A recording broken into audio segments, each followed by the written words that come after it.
I remember watching this guy walk through the door as a regular human being, talking to us just like a really nice guy.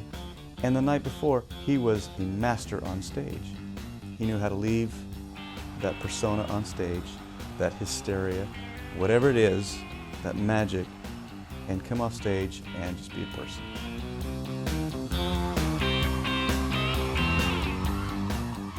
Elvis Presley is an American icon that ushered in a music revolution that triggered a global cultural transformation.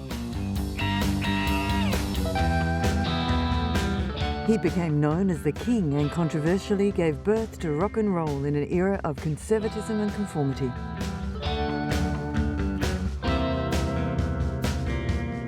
Through his music, Elvis opened the door for black musicians and sparked greater tolerance of open sexuality. Elvis used to talk and he used to say, you ever wonder, Marianne, how you're going to be remembered? By the time he died in 1977, Elvis had starred in over 30 Hollywood movies and reinvented himself in Las Vegas as a kind of all-American superhero. To this day, Elvis Presley remains one of the most influential figures in American music and culture. I wouldn't want to fashion myself after any one individual because I would like to develop my own technique, Elvis Presley lives on. Elvis Aaron Presley was born in a humble family shack in East Tupelo, Mississippi, on January 8, 1935.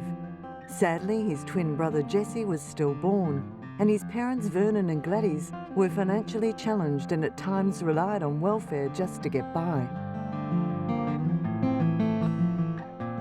It was the middle of the Great Depression, and East Tupelo was a haven for poor sharecroppers and unskilled factory workers. Elvis's family life was turbulent during these early years, largely due to his family's poverty. From an early age, he was inspired by country music that he heard on the radio and the gospel music that consumed him when attending church each Sunday morning. Whilst attending high school, he developed a passion for rhythm and blues and imaged himself with long greased-down hair and sideburns. Elvis was regularly teased and harassed by his classmates. His passion for music became all too consuming, his schoolwork faltered, and he became a straight-C student. When aged 18, he recorded a number of demo tracks at Sun's studio and caught the eye of the owner, Sam Phillips. Phillips signed Elvis and had him record the song, That's All Right. It was a hit in Memphis, and Elvis's first single steadily climbed up the country and western charts. He quickly gained national attention with his forthcoming singles, and his sensual performing style raised eyebrows throughout a very conservative United States.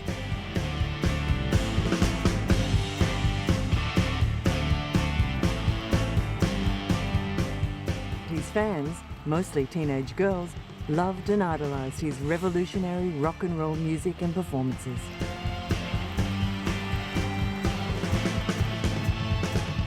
Elvis learned to play to the girls, teasing them with his body movements and making them scream each time he swiveled his hips. In 1955, Sam Phillips sold Elvis's contract to RCA Records. Moving to RCA was a major step in Elvis's career, gaining national and international promotion and distribution. The release of his first album, simply titled Elvis Presley, sold over 360,000 copies in just over a month and became RCA's first million-dollar album by a single artist. Elvis Presley also became the first album in music history to sell over 1 million copies.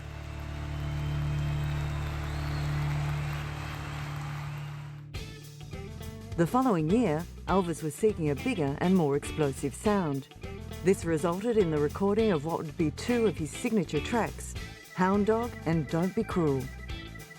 Hound Dog sold over 500,000 copies and climbed to #1 on the R&B charts.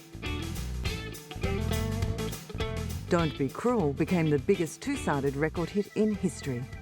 It climbed to #1 and held that position for 11 weeks, longer than any other single released in the rock and roll era. His unprecedented sexual performances became a nationwide controversy. The New York Herald Tribune called Elvis unspeakably untalented and vulgar.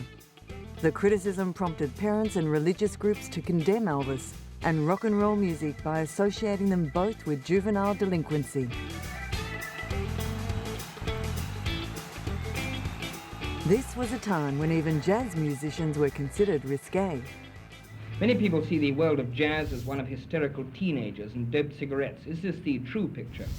Well, as for the doped cigarettes, I've never met them. Ordinary ones make me cough quite enough in the morning. And as for the hysterical teenagers, unfortunately, no. Not only was Elvis's image and performances considered repulsive by some, but was considered modern music. What do you think of the modern music, if you can call it that? How, do you feel strongly about it? Well, I like a good deal of it, Yeah. and I think it's awful hard to generalize about it and say everything is good or bad, but I like a good deal of it.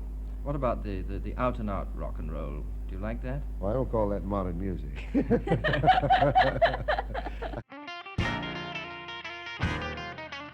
Elvis's performance on The Ed Sullivan Show made television history when the censors decided to shoot the rock and roll star only from the waist up. The media dubbed him Elvis the Pelvis. Never before had an entertainer's hair been the subject of so much attention. Elvis's hairstyle was criticised because of its length and the fact that so many teenagers emulated it. He truly was a trendsetter.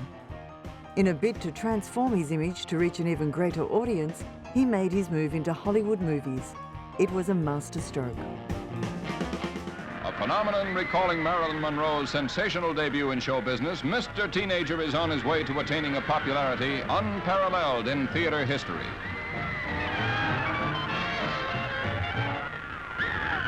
But hear this, all ye young at heart.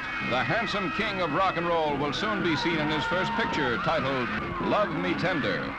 It's a CinemaScope attraction with Richard Egan and Deborah Paget that will be released during the Thanksgiving holiday period.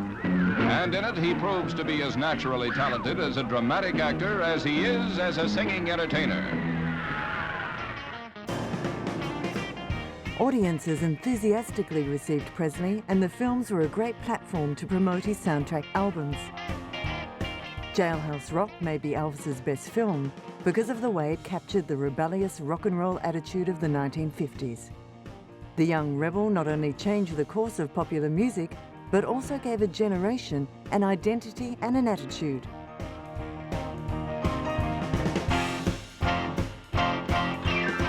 Jailhouse Rock was the first single ever to enter the British music charts at #1. Elvis was riding the crest of a wave of popularity. Chart-topping records, hit movies, sold-out concerts, fan hysteria, and near-constant controversy all helped him to become the biggest star on the planet. But at the pinnacle of his success with the world at his feet, Uncle Sam came calling. Tempo is hut 2, 3, 4 for Private Presley. He's at Camp Chaff. The king of rock and roll will be keeping time to non-hip bugle calls. Tired, the gyrating guitarist's departure from the public eye left his blue jean fans all shook up, so we hear. But Elvis doesn't seem to mind at all. The news of Elvis's induction had sparked competition between the armed forces for his services. The Air Force wanted him to tour their recruitment centres, and the Navy even offered to create a specially trained Elvis Presley company. But Presley wanted no special treatment and was happy to serve as a regular GI.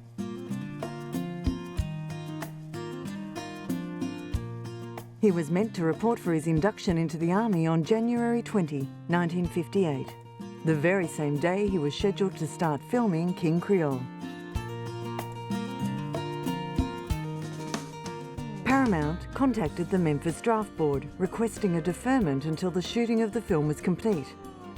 The Draft Board had already been deluged by letters from angry fans, who saw the conscription as a government attempt to sabotage Elvis's career.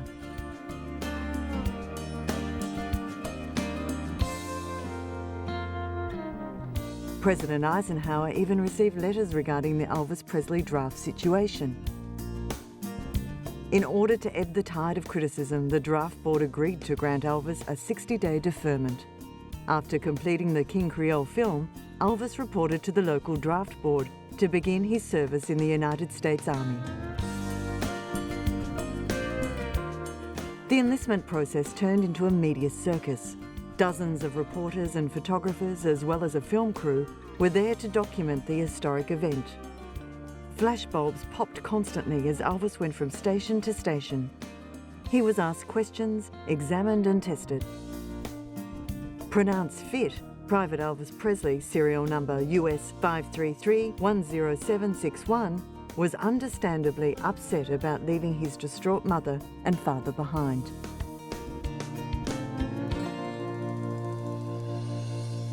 His lucrative career as rock and roll king interrupted for a while, Elvis Presley begins his military service at Fort Chaffee, Arkansas. Just another GI to become acquainted with those interminable Army lineups. Uncle Sam doesn't play favorites, and those celebrated sideburns, which were his trademark, are sacrificed to military uniformity. Locks his fans would love to touch, shorn and scattered on the barbershop floor. With the haircut goes $78 a month. He made a cool $1 million last year. Subsequently, issued with his US Army uniform, Private Presley was assigned to the 2nd Armored Division at Fort Hood, Texas, for basic training. Whilst Elvis was in the middle of his training, his mother grew seriously ill. Gladys had not been healthy for some time. She had always wanted the best for Elvis and loved watching his singing and acting career take off. However, as his popularity grew, he was home less and less, and Gladys sank into a deep depression. To deal with her loneliness and fears, Gladys drank heavily while Elvis was away. Sadly, Gladys Love Smith Presley died of a heart attack when she was only 46 years old. But Elvis had to soldier on. After completing his training, he and the 1,400 other members of his company boarded a train to New York, where they were to have a brief layover before being shipped off to West Germany. Pulling into Brooklyn was a very important person, none other than Elvis Presley, Private Presley, soldier nowadays in Uncle Sam's service. The wonder of the fans and an army of pressmen were on hand. This was indeed an occasion. The rock and roll king was about to embark for foreign service, 18 months in Germany. How the army would stand the impact of Mr. Presley was a big question months ago, but not now, as Elvis explains. Elvis, since you've been in the Army, have the boys given you kind of a rough time in the barracks because of your past career, would you say? No, sir, I was very surprised. I've never met a better group of boys in my life. They probably would have if it'd been like everybody thought. I mean, everybody thought I wouldn't have to work and I would be given special treatment and this and that. But when they looked around and saw I was on KP and I was pulling guard and everything just like they were, well, they figured, well, he's just like us.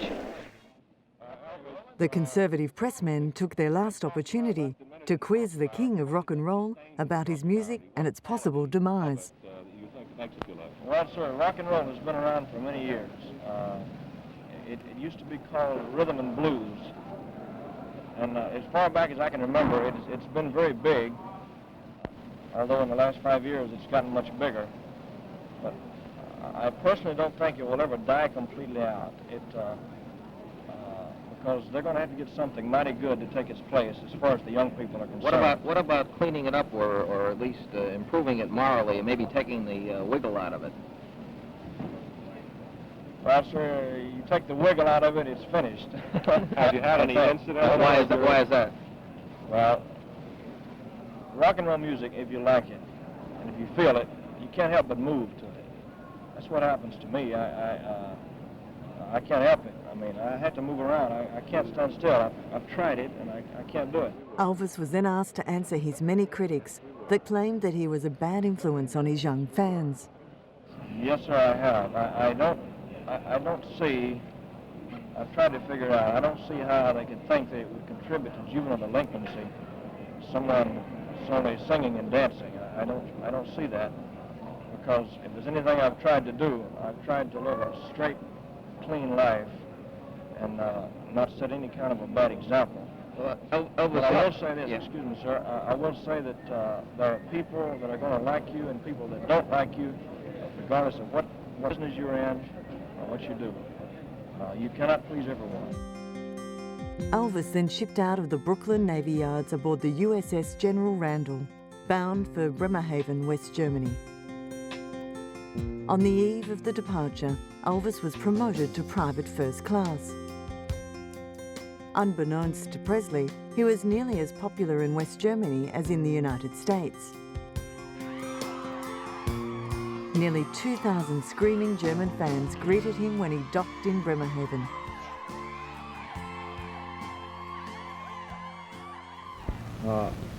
I was very surprised at the reception.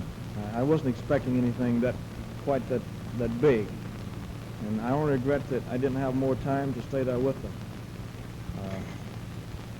But maybe someday I can come back when my Army tour is up as an entertainer, and then I'll have more time, and maybe I'll have an opportunity to kind of make myself at home over here. Arrivederci.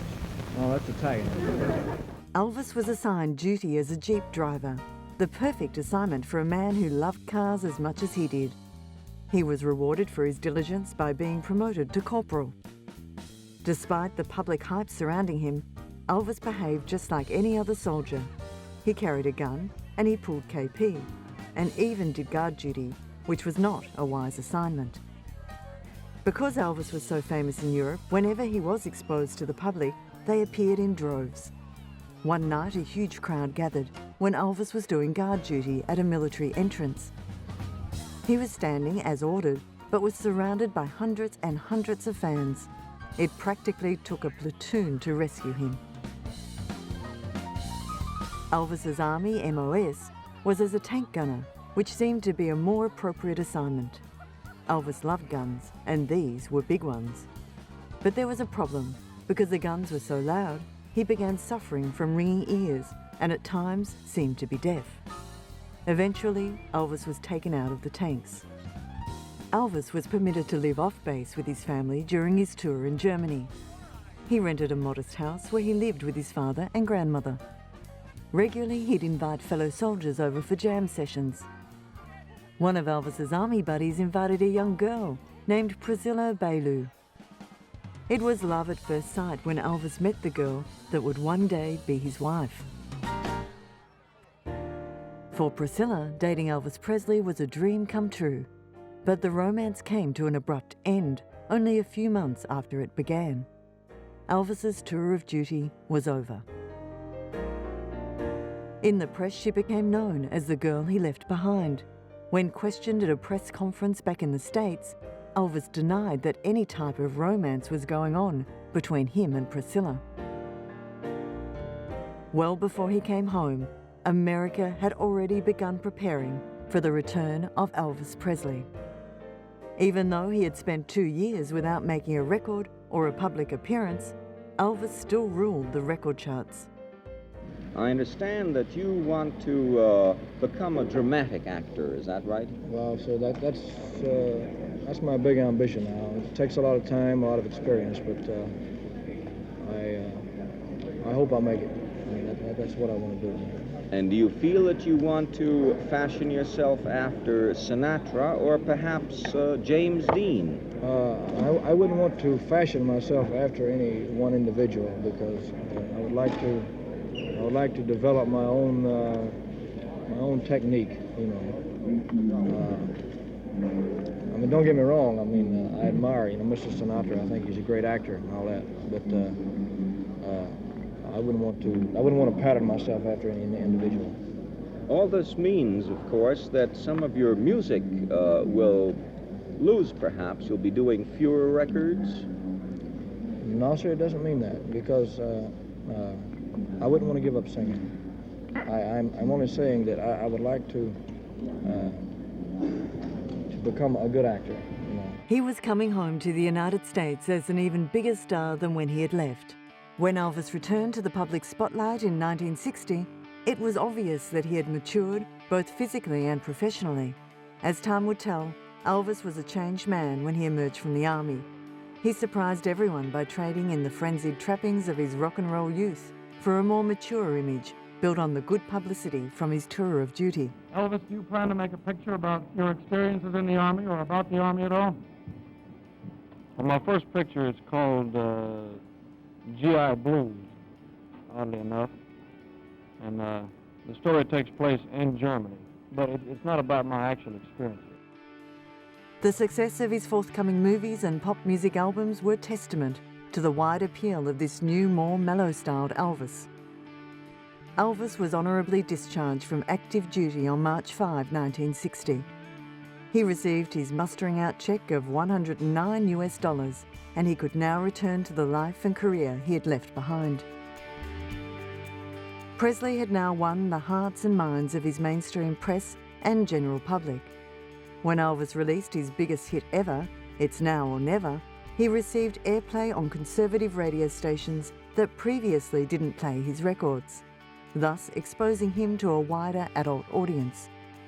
Elvis wasn't the only Presley to find a new love in Germany. His father, Vernon, met Dee Stanley whilst living there. Dee returned to America with Vernon after Elvis's discharge, and the two were married in Alabama. Elvis did not attend his father's wedding, which led to speculation that the marriage caused friction between the two men. Elvis not only gained a stepmother, but he got 3 stepbrothers as well. Billy, Rick and David grew very close to Elvis. Elvis wasn't only their big brother, he also became their role model and protector. When I was a kid in school, I didn't get along with people too well. Everybody I thought was trying to use me. I mean, everybody was trying to get to me because of Elvis. As a result, I didn't have a real good attitude about high school. Elvis saw this rebellious streak in my life, and he said, "Hey, David, forget school. Go to work for me. Drop out of school, go to work for me, and I'll take care of you." Elvis's first television performance after his discharge was on the Frank Sinatra Timex special, Welcome Home Elvis. The program received phenomenal ratings, gaining a 41.5 share for that evening. Elvis was paid a staggering $125,000 US for a total of 6 minutes on the air. But this would be his last television performance for 8 years. When Elvis's fans wanted to see him now, they would have to go to the movies. In May 1960, Elvis returned to Hollywood to begin shooting GI Blues. The film was enormously successful, and the soundtrack album reached #1 quickly, remaining on the charts longer than any other Elvis Presley album. Movie critics approved of his new image and predicted he would find plenty of new fans amongst older women. Elvis didn't share the critics' enthusiasm for GI Blues. He felt that there were too many musical numbers and believed some of them made no sense within the context of the plot. He was also concerned that the quality of many of these songs were not as good as the music in his earlier films. His manager pushed Presley into a heavy movie-making schedule, focusing mostly on low-budgeted musical comedies. Elvis at first insisted on pursuing more serious roles, but his attempts to be a dramatic actor in The Flaming Star and Wild in the Country both flopped at the box office. He then reverted to the low-budget soundtrack formula. The 27 films he made during the 1960s were mostly canned by critics, but were consistently successful at the box office. 7 years after Elvis first met Priscilla, he proposed. The wedding ceremony took place at the Aladdin Hotel in Las Vegas and took less than 10 minutes. 2 months later, it was announced that Priscilla was pregnant, but after the arrival of their daughter, Lisa Marie, the relationship broke down. Some years later, they held hands during their divorce proceedings and remained friends. Recently, Priscilla reflected on her time with the man she held so dear. To me, the times I cherished were the times that we were alone. And, you know, there was always so many people in the entourage at all times. And we lived and breathed together with the entourage, traveled together, ate together, and experienced a lot of things. But the times that we were alone and when he really revealed himself.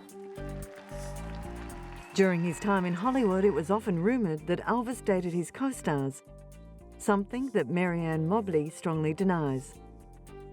You know, we never dated. We did 2 movies together. We were great friends, and we never dated. In fact, I never saw him off the MGM lot, which was my home studio, except on 2 occasions. And once he and the boys were taking me home because my car was in the shop. And then once when he invited my husband and I to come to Vegas for one of his concerts. But always, one of the boys would call and say, Marianne, we got a new number at the house, and Elvis wanted you to have it in case you ever needed us. He was a very loyal and loving friend. In the late 60s, Elvis's career began to falter due to a string of mediocre movies and soundtracks. After he decided to stop making movies in the late 1960s, Elvis returned to his first love, music, and recorded How Great Thou Art. The recording proved to be a milestone in Elvis's career, winning him his first Grammy Award. After Elvis felt the excitement of singing for a live audience during the performance in his TV comeback special, he was keen to return to the concert stage. He was invited to play at the new International Hotel in Las Vegas. He was terribly nervous about performing in front of a live audience in Las Vegas, but despite his nerves, his performance was an enormous success. The hotel offered Elvis a 5-year contract to play 2 months a year at a salary of $1 million per year. 69, he opens in Vegas. The family's there. I'm 14. He starts touring in 1970. Now, I'm a Beatles, Stone. I'm a rock and roller. And here's my big brother, the king of rock and roll. And I began to realize that when I saw those shows, started touring with him and watching others respond to him, not necessarily just an audience of fans, but other rock and rollers who would meet him and just, wow, this is the king. Elvis comes back and walks into our dressing room. He sent us flowers, good luck, good wishes and everything. And he really talked like this too, you know, just, how y'all doing? And I remember watching this guy walk through the door as a regular human being, talking to us just like a really nice guy. And the night before, he was a master on stage. At least to me, my perception, the guy knew how to shut it off. He knew how to leave that persona on stage, that hysteria, whatever it is, that magic, and come off stage and just be a person. After his successful engagements in Las Vegas, Elvis took his act on the road and toured intensively for the next few years. By 1971, Elvis was on the road more than most other acts in show business. He would tour for 3 weeks at a time, taking no days off and doing 2 shows on Saturdays and Sundays. Elvis and his entourage would arrive in a city and depart again in less than 24 hours. Such a demanding schedule took its toll in terms of Elvis's desire to update or change the material in his act. Eventually, his performances became standardized, even routine. Despite this, Elvis concerts were almost always sold out. His dependency on a variety of prescription drugs and the non-stop touring started to take its toll on Elvis Presley's physical and mental health. In 73, 74, 75, we were having some great years. Elvis was involved in prescribed medication. That went from use to abuse. For example, Elvis was like 165, 168, 72, 73, up until 74. 75, about 200, 76, 77, 255. These were results of medications prescribed by doctors that Elvis took on a regular basis. This went from a use to abuse scenario. Hugely overweight and his mind significantly dulled by the drugs that he took daily, he was barely able to pull himself through his abbreviated concerts. When on stage, he was so nervous he could hardly talk. Elvis's overuse of drugs evolved into a frightening level of abuse, and he was hospitalized several times. Personally downhearted and paranoid, Elvis grew bored and dissatisfied. By 1976, it was almost impossible to get Elvis into a recording studio, despite his contractual obligations. Sadly, Elvis Presley died on August 16, 1977, in the bathroom of his Graceland mansion in Memphis, Tennessee. he was just 42 years old. Elvis had been on the toilet but fallen off onto the floor, where he lay in a pool of his own vomit. Joe Esposito, Charlie Hodge, Vernon Presley, Sandy Miller, a couple others were there, and they had converged on him, and they had just rolled him over, and I realized that he was gone. There was no mistake that on that day Elvis Presley had left the building. Paramedics said, what do we have? They came, they started working. I automatically blurted out, it's a drug overdose. Now that's a controversial issue with a lot of people, but it's funny how the world's tried to become an authority on my big brother. I was there. I lived with this guy for 17 years. I toured with him for 5 years. I knew his habits, medications, wins, wears, do's, don'ts. That day he took too much and it cost him his life. The news of Elvis's death not only stopped a nation, it shocked the whole world.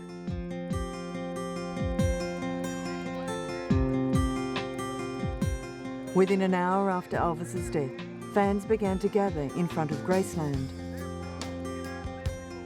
By the following day, when the gates were open for mourners to view Elvis's body, the crowd was estimated to be 20,000 and grew to a staggering 80,000 mourners at the close of the day.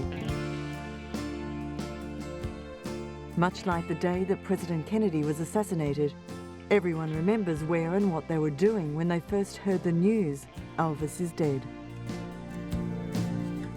President Jimmy Carter issued a statement that credited Presley with having permanently changed the face of American popular culture. Eventually, so many mourners arrived that it was impossible for them all to be admitted to Graceland. Law enforcement officials were there in force, concerned that the crowd might get out of hand. But fortunately, although the gathering was at times hysterical, it remained peaceful. The stifling Memphis heat and the emotions felt on that day took its toll on some. The official coroner's report states cardiac arrhythmia as the cause of Presley's death, but later it was admitted that his death was caused by a cocktail of 10 prescribed drugs, taken in doses no doctor would ever prescribe.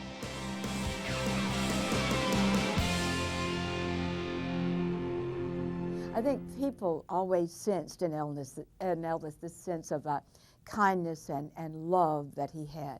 I mean, he was also fun, but he was much nicer than I think most people even realized, those who loved him. He was just innately a good person. The one thing about Elvis was that he didn't really understand what made him great. I think that there was a time when he questioned it and he wondered, what am I doing? What do I have? What is this? And then I think later he just accepted it. Elvis Presley's funeral was held at Graceland. Approximately 80,000 people lined the processional route to Forest Hill Cemetery, where Presley was buried next to his mother. Following an attempt to steal his body, he was reburied in Graceland's meditation garden. The following year, thousands returned to Memphis to commemorate the first anniversary of Elvis Presley's death. 100,000 fans are here from all over the world. Almost every one of them will spend most of one day queuing to see Presley's grave. Pilgrimages to the Graceland mansion have continued to this day to commemorate the anniversary of his death. People from all around the world come together to take part in the emotional experience and participate in candlelight vigils. Although Elvis didn't perform in Europe, many make the trip across the Atlantic to pay homage to their king. Possibly because I think we missed out. Oh, excuse me, because I'm going to get emotional. Because he never came. We wanted him to come so much. He didn't, so this is the best we can get. קודם כל, כמות מטורפת של כריזמה.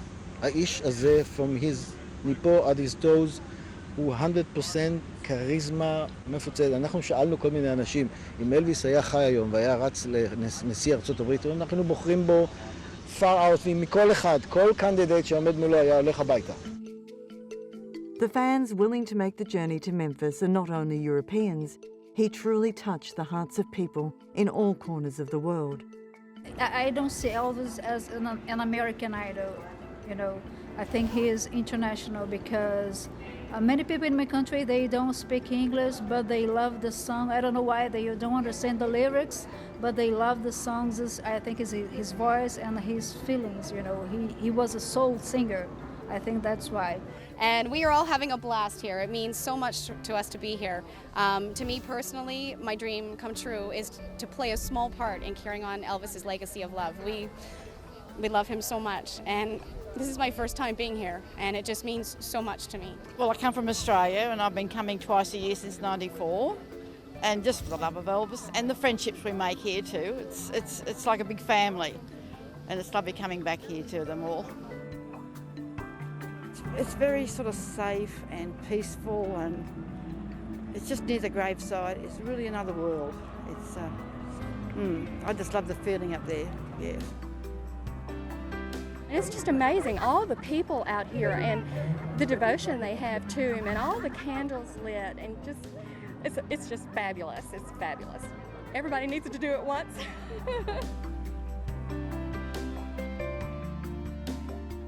Priscilla Presley made an appearance as part of an event marking the 30th anniversary of Elvis Presley's death. During a sold-out session, she spoke of her love of his music. Every song he sang, he put his heart and soul into it. And it's hard to have a favorite song because just when you say, oh, this is my favorite, then you hear another song and you go, oh, God, this is my favorite. And then you hear that song and you go, oh, that song brings back memories. I really like that song. And, you know, I don't know. When you grow up or you grew up listening to Elvis songs, there's really a special meaning to all of them. It's been going on for 30 years. It doesn't look like it's ever going to stop. I don't know why. I think Elvis just was one of those magical dudes, man. I mean, he was a highly spiritual individual. He had a tremendous charisma and magnetism about him that goes beyond explanation. I mean, if Elvis Presley walked into this building today, I would feel the presence of him. I mean, that's how strong his presence was. And that's an unexplainable phenomenon that I think in 30 years from now, I'll be 80-something years old, and we may be still sitting in this room talking about why is Elvis Presley so big. The 30th anniversary saw not only loved ones and family members reflect on Elvis's life, but also Mary Ann Mobley, who gave a personal insight into what Elvis thought about his own legacy. I do think that Elvis would have been surprised. Elvis used to talk and he used to say, you know, you ever wonder, Mary Ann, how you're going to be remembered? And I think he would be very surprised, pleasantly so, to know that 30 years later that about 50,000 people will be coming to Graceland on the anniversary of his death. Elvis has made a lasting impression on some of the most unlikely of fans. A former Japanese Prime Minister is a self-confessed Elvis maniac. He was terribly excited when he took a tour of Presley's Graceland home with President George W. Bush. The visit here is an indication of how well known Elvis was around the world. There's a lot of people still singing Elvis Presley songs here in the States, and there's a lot of people who loved Elvis Presley in Japan, including the Prime Minister. The Prime Minister, who actually shares his birthday with Elvis, demonstrated his vocal talents. Love me tender.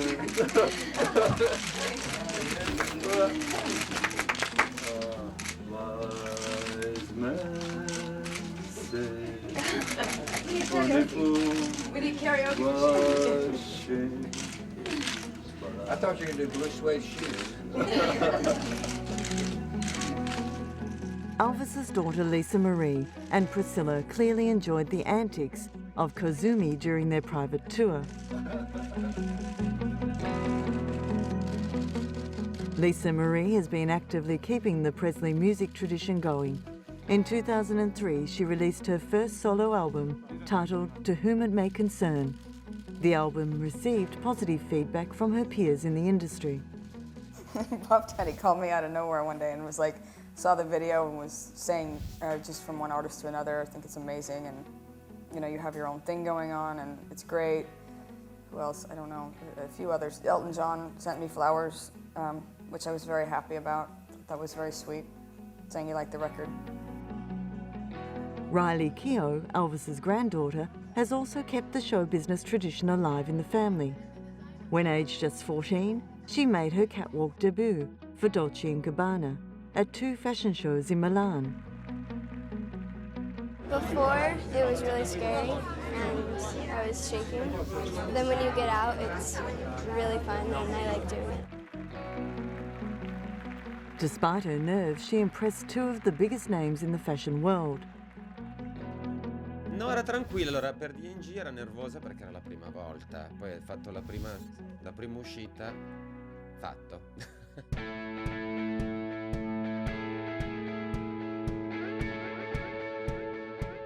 Riley's mother, Lisa Marie, made history when she married another musical king, the king of pop, the late Michael Jackson.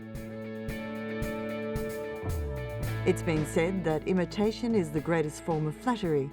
That being the case, Elvis is truly an admired entertainer. All around the world, fans participate in Elvis Presley impersonator competitions.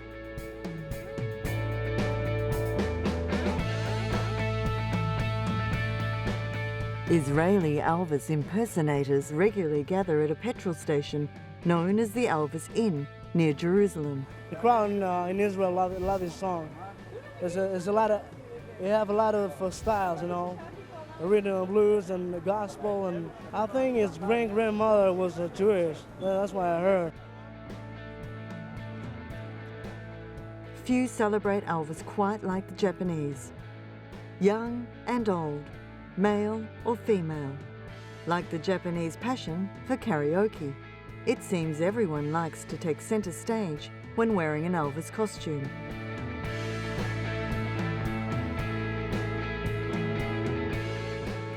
Some even see him as a godlike figure. 神の子として生まれてね、本当に素晴らしいんですよ。ね、もう歌も最高、姿も最高、顔も最高、身長も最高、すべて、エルヴィスすべてです。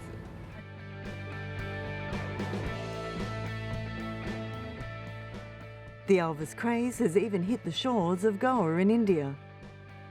And it's good for business, entertaining locals and tourists alike. Response is very good, very good. I don't have a place to sit. People are shouting at me. I don't know how to cope with it. Wish me luck.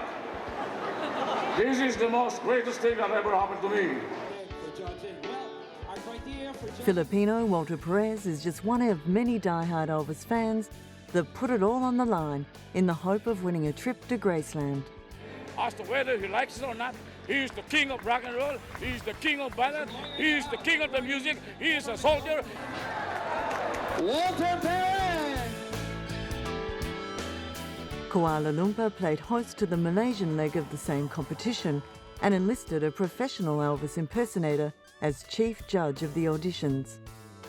I'm very impressed. I'm very impressed with the way the impersonators have actually come up with their own version of Elvis.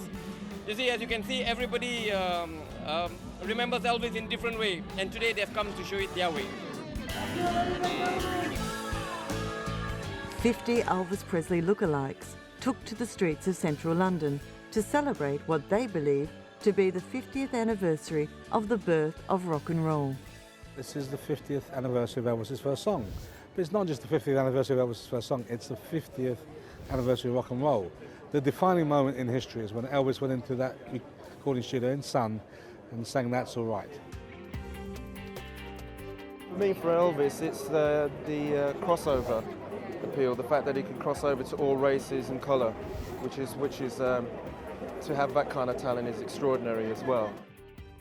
It seems Elvis's riding around in a double-decker bus was not quite eye-catching enough for the English. On what would have been Elvis's 70th birthday, 77 Elvis impersonators crammed into a department store in an attempt to enter the Guinness Book of Records. I'm going to give it a count of 4. After the count of 4, the guitar intro, and then into the song. Well, today they've set a Guinness World Record for having the most Elvis impersonators singing in one location. As you can hear behind me, they had 77 Elvises all fully dressed with their wigs and their glasses and their singing voices, and it was great. The ongoing Elvis phenomenon is largely due to his following of loyal fans. Today, his influence is still felt by performers from all generations. He was definitely a pioneer of trying to do a little bit of everything, of being a triple threat, acting and singing and dancing and just being a full-fledged entertainer. So I guess I'm trying to follow in his footsteps in a way. Hound Dog was one of the first records I had. It was a tiny little 45, and it was Hound Dog, and I used to listen to it all the time. So yeah, Elvis, a big part of my musical education.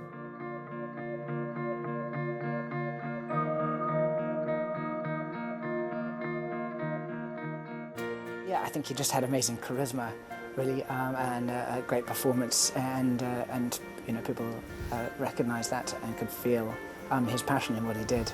But obviously, you can't, you know, escape his image, his persona, what he's done for the you know, music as a whole. But there are songs that are inescapable of his that are fantastic songs. I think we'll learn from each other along the way, don't we? From him, but hundreds of others along the way. We'll take our little bit and learn from what's gone on in the past.